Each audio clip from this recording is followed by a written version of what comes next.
दोस्तों आज की इस वीडियो में हम लोग डिस्कस करेंगे 17th सेंचुरी की एक बहुत ही फेमस पार्ट जॉन मिल्टन की एक बहुत ही फेमस पोएम पैराडाइज लॉस्ट। इस वर्क को लिखा गया था 1658 से लेकर के 1663 के बीच में और 1667 में इसका फर्स्ट एडिशन पब्लिश हुआ था और 1674 में सेकंड एडिशन पब्लिश हुआ था। ये पोएम जो है ब्लैंक वर्ड्स में लिखी हुई है और बाकी सब चीज़ें मैं आपको आगे वीडियो शुरू करेंगे तब बताऊंगा। ये पोएम मिल्टन का और उस एज का सबसे बड़ा वर्क था दोस्तों। जॉन ड्रायडन ने भी और बड़े वर्क्स लिखे हैं उस एज के अंदर, लेकिन ये वर्क जो है ये उस एज के अंदर उस टाइम पर रेस्टोरेशन एज में बहुत बड़ा वर्क था दोस्तों। तो जितना अच्छे से हो सके उतना अच्छे से इसको डिस्कस करेंगे। इसके बाद मैं आपको सजेस्ट करूंगा इस वर्क को देखने के बाद में एक वीडियो की लिंक आपको डिस्क्रिप्शन में दूंगा, उस पर क्लिक करके आप उसे जरूर देखिएगा। उसके अंदर मैंने पैराडाइज लॉस्ट के सारे कैरेक्टर्स का एनालिसिस किया है दोस्तों, जो समझना बहुत ही ज़्यादा जरूरी है। काफ़ी सारी नॉलेज मिलेगी उस वीडियो से। तो शुरू करते हैं आज की हमारी वीडियो।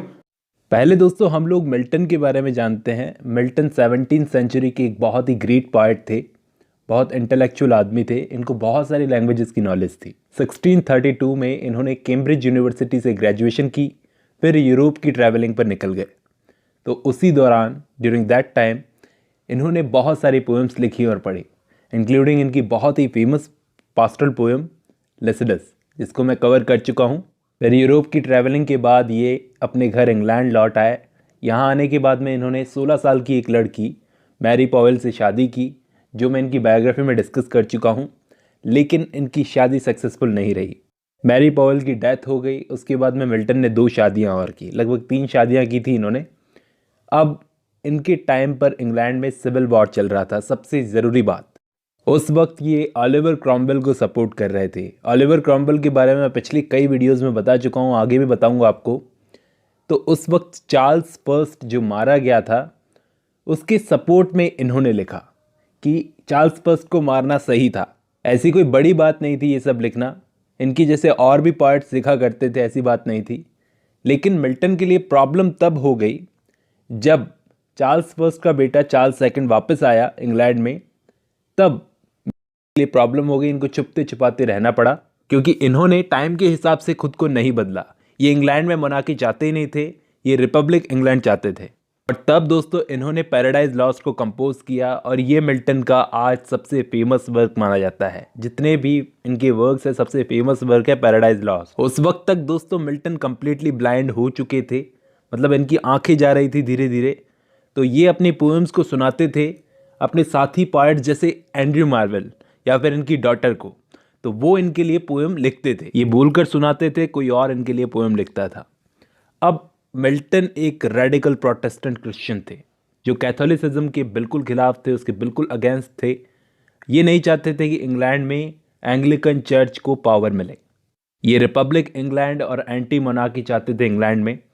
इसलिए इन्होंने क्रॉमवेल को सपोर्ट किया, ओलिवर क्रॉमवेल, जिसने इंग्लैंड में कॉमनवेल्थ सेटअप किया। पैराडाइज लॉस्ट का प्लॉट मोस्टली बेस्ड है जेनेसिस के फर्स्ट चैप्टर्स पर। इस वर्क का पॉइंट ऑफ व्यू है दोस्तों 3rd पर्सन ओमनिसिएंट। और एक खास बात यह कि उस वक्त इस पोएम को लिखते हुए मिल्टन ने किसी राइम स्कीम को फॉलो नहीं किया। मतलब उस टाइम पर पोएट्री में ये राइम को फॉलो करना नॉर्मल था, लेकिन मिल्टन ने ब्लैंक वर्ड्स में इस पोएम को लिखा, जो बहुत ही खास बात थी। ये एक एपिक पोएम है जिसको 12 बुक्स में लिखा गया है दोस्तों। अब शुरू करते हैं। तो मिल्टन का यहाँ पर सब्जेक्ट है मैन्स फर्स्ट डिसओबीडियंस, जब पहली बार आदमी ने गॉड की बात नहीं मानी। और उसका अंजाम क्या हुआ, एक फ्रूट जो कि fruit of forbidden tree of knowledge पर लगा हुआ था। गॉड के मना करने के बावजूद एडम और ईव ने उस फ्रूट को खाया और इस गलती की वजह से पूरे वर्ल्ड ने सफ़र किया और एक ग्रेट आदमी ने आकर ह्यूमैनिटी के लिए सैक्रिफाइस किया और उसे फिर से प्यार कर दिया। तो मिल्टन इस वर्क की शुरुआत में एक म्यूज़ को याद करते हैं, उनको इंस्पायर करने के लिए। तो ये था इस वर्क का प्रोलॉग। अब कहानी की शुरुआत होती है सैटर्न से। सैटर्न और उसके साथी डेविल्स, इन सब ने हेवन में गॉड के खिलाफ एक सिविल वॉर कर दिया था। गॉड की आर्मी ने इन सबको हरा दिया और इन सबको हेवन से बाहर फेंकवा दिया। तो इन सारे डेविल्स ने पैंडेमोनियम नाम की एक जगह बनाई, जहाँ पर ये सारे एक जगह मिले और ये डिसाइड करने लगे कि कैसे गॉड के अगेंस्ट हम फिर से अपनी लड़ाई को कंटिन्यू रख सकें। तो इन्हीं सारे डेविल्स में एक पावरफुल डेविल है बेल्जेबब। ये सैटन का सेकंड इन कमांड है और इन सारे डेविल्स को ये सजेशन देता है कि हम लोग क्या करते हैं, अभी अभी गॉड ने अपनी नई नई क्रिएशन की है, वो अपनी नई क्रिएशन कर रहे हैं अर्थ नाम की, तो उसको करप्ट करके हम लोग अपना बदला ले सकते हैं। सैटन को ये आइडिया पसंद आया, वो इसकी बात पर एग्री हो गया। अब सैटन जाता है अर्थ को अकेला ढूंढने के लिए। अब हेल से जाता जाता वो अपने 2 बच्चों से मिलता है, इसकी डॉटर सिन और इसका बेटा डेथ। दोस्तों, इसने सिन को प्रेग्नेंट किया जिससे ये डेथ हुआ। ये दोनों इसी के बच्चे हैं। ये दोनों जने इसकी हेल्प करते हैं एक ब्रिज तैयार करने में। ब्रिज कहाँ से तक? हेल से लेकर अर्थ तक एक ब्रिज तैयार करने में। इस टाइम तक गॉड को अंदाजा हो चुका था कि सैटन के इरादे ठीक नहीं हैं। उन्होंने पहले ही प्रेडिक्शन कर दी कि सैटन ह्यूमंस को करप्ट करने की कोशिश जरूर करेगा। तो सैटन डार्कनेस और नाइट में ट्रैवल करता करता फाइनली अर्थ तक पहुंच जाता है, अर्थ को ढूंढ ही लेता है। अब एक फरिश्ता होने का नाटक करता है और पैराडाइज के बाहर खड़े गार्ड को ये बेवकूफ़ बनाकर अंदर घुस जाता है। जैसे ही वो पैराडाइज में एंटर होता है तो पैराडाइज की ब्यूटी देखकर उसको बहुत ही जेलसी होती है, लेकिन ये फैसला करता है कि गॉड की जितनी भी गुडनेस है, जितनी भी अच्छाई है, उसमें कुछ ना कुछ ये ईविल बाहर निकाल कर ही रहेगा। अब सैटन की नज़र पड़ती है एडम और ईव पर। एडम फर्स्ट ह्यूमन था जिसको गॉड ने बनाया था, फादर ऑफ मैनकाइंड भी माना जाता है इसको। इसमें सारी क्वालिटीज़ थी, लेकिन फिर भी गॉड को लगा कि ये अकेला कैसे रहेगा गार्डन ऑफ ईडन में, जहाँ पर ये अभी रह रहा है, इस पैराडाइज में, गार्डन ऑफ ईडन में ये अकेला कैसे रहेगा। तो गॉड ने फिर इसी की रिब से, मतलब पसली से ईव को बनाया।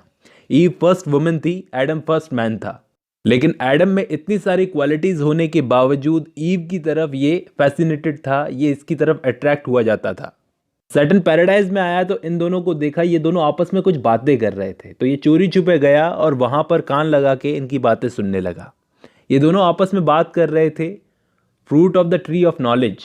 ये दोनों बात कर रहे थे कि गॉड ने इन दोनों को किस तरह से सख्त मना किया है उस ट्री का फ्रूट खाने के लिए। गार्डन ऑफ ईडन में बहुत सारे दूसरे भी ट्रीज़ हैं, लेकिन उन सब में यही एक ट्री था जिसका फ्रूट खाने के लिए सख्त इनको मना किया गया था। हालांकि इनको फ्री छोड़ रखा है कि जो करना है करो, लेकिन इस फ्रूट को मत खाना। ये फ्रूट बहुत ही डिलिशियस लगता था, लेकिन इन दोनों को कोई प्रॉब्लम नहीं थी। इन दोनों का कोई ऐसा खास इरादा भी नहीं था कि इस फ्रूट को हम लोग खाएं। गॉड नहीं चाहते कि वो किसी पर बंदिशें रखें, किसी को बांध के रखें, लेकिन बस वो इतना चाहते हैं कि उनके जो क्रीचर्स हैं वो बस उनकी बात माने। तो इनकी ये बात सैटन सुन लेता है कि अच्छा, इनको वो फ्रूट खाने से मना किया है। उस रात एडम और ईव दोनों सो जाते हैं, तो ये सैटन क्या करता है, खुद को एक मेंढक में बदल लेता है और ईव से बात करने की कोशिशें करता है। लेकिन आर्कएंजल गैब्रियल ये सैटन को ढूंढ लेता है और इन दोनों का आमना सामना होता है, आर्कएंजल गैब्रियल और सैटन का। अब सैटन को ऐसा लगता है ये आर्कएंजल से लड़े, लेकिन तभी क्या होता है, गॉड अपनी गोल्डन स्केल्स आसमान से लटकाते हैं, तो सैटन वहाँ से भाग जाता है।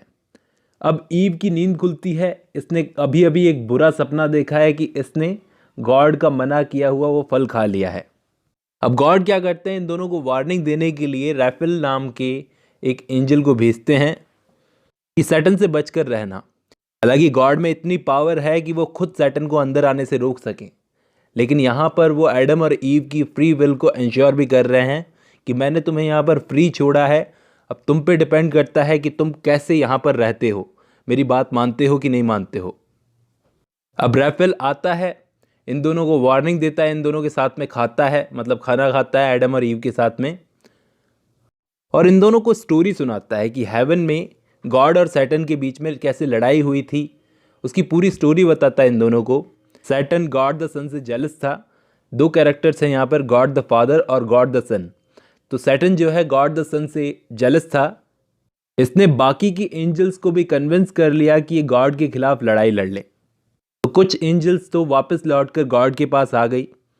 अब गॉड की आर्मी को लीड कर रहा था माइकल।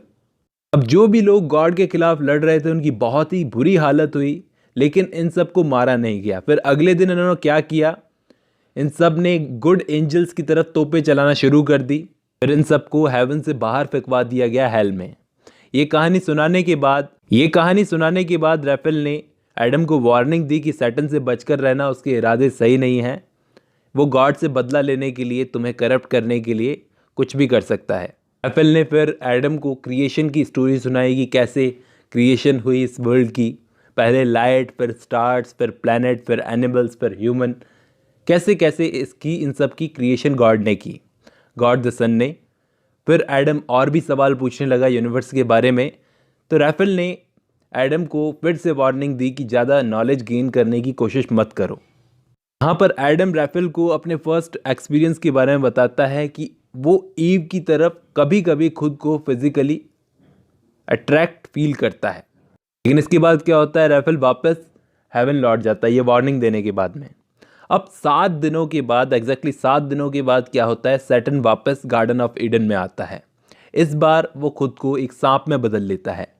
अब वहाँ एडम और ईव अलग अलग अपने काम में लगे हुए थे। एडम तो अलग होना चाहता ही नहीं था, लेकिन ईव के कहने पर ही वो ईव से अलग हुआ था।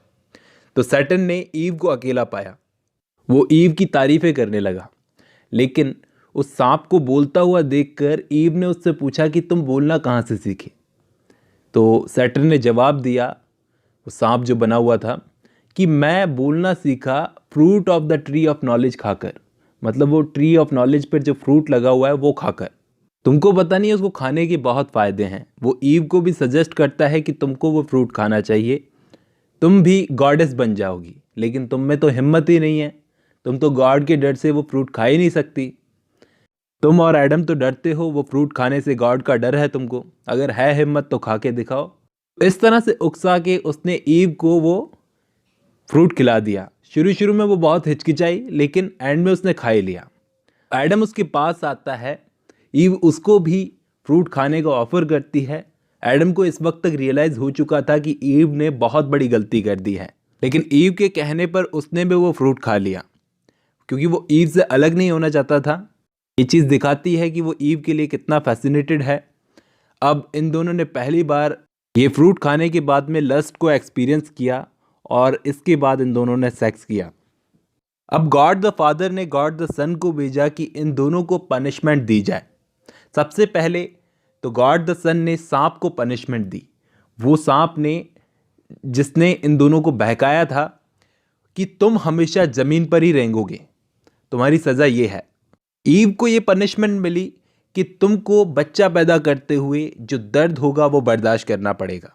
और एडम को ये पनिशमेंट मिली कि उसे 2 वक्त की रोटी कमाने के लिए बहुत हार्डवर्क करना पड़ेगा। इसके बाद क्या होता है, सैटर्न वापस हेल लौट जाता है, अपने बच्चों डेथ और सिन को भेजता है कि जाकर अर्थ को इन्फेक्ट करो। सैटर्न और उसके सारे डेविल्स को ये पनिशमेंट मिली कि वो सारे के सारे सांप में बदल जाएंगे। ये होने के बाद में सारे एंजल्स ने अर्थ से अपनी हॉस्पिटलिटी को कम कर दिया। सारे एनिमल्स अनफ्रेंडली हो गए और एक दूसरे को मारने खाने लगे। एडम और ईव भी एक दूसरे को ब्लेम करने लगे, आपस में लड़ने लगे। इसके बाद ईव ने सारा ब्लेम खुद पर ले लिया और सुसाइड करने का फैसला किया। फिर एडम और ईव इन दोनों ने मिलकर फैसला किया कि ये गॉड से माफ़ी मांगेंगे। ये लोग रोने लगे, पछताने लगे, लेकिन गॉड ने माइकल को भेजा इन दोनों को पैराडाइज से बाहर निकालने के लिए। माइकल ने इन दोनों को पैराडाइज से बाहर निकालने से पहले एडम को इनका फ्यूचर दिखाया कि अब कैसे तुम्हारी जनरेशन्स तुम्हारे इस सिन से अफेक्ट होगी, क्राइम्स करेगी, सिंफुल होगी, बाद में एक फ्लड आएगी, फिर सब मर जाएंगे, सिर्फ एक फैमिली बचेगी, नोआ की फैमिली, उसको छोड़कर सब मर जाएंगे। नोआ एक नाव बनाएगा, क्रिएशन ऑफ इज़राइल, ये सारी बातें बताने के बाद में फाइनली जीसस आएंगे, ह्यूमैनिटी को बचाने के लिए सैक्रिफाइस करेंगे। और ये सब फ्यूचर दिखाने के बाद में इन दोनों को पैराडाइज से उसने बाहर कर दिया। इसके बाद एडम और ईव रोते हुए पैराडाइज से बाहर चले गए। ये थी पैराडाइज लॉस्ट की स्टोरी दोस्तों। आई होप आपको समझ में आई होगी। आज की वीडियो में बस इतना ही।